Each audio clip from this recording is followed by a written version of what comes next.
大家早上好，我面前的是荣耀600 Lite， 现在让我来演示如何允许安装来自未知来源的应用程序。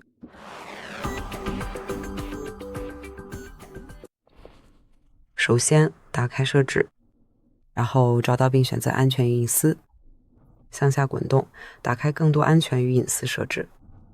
在这里点击从外部来源安装应用，然后选择你想要授予此权限的应用，比如 Gmail。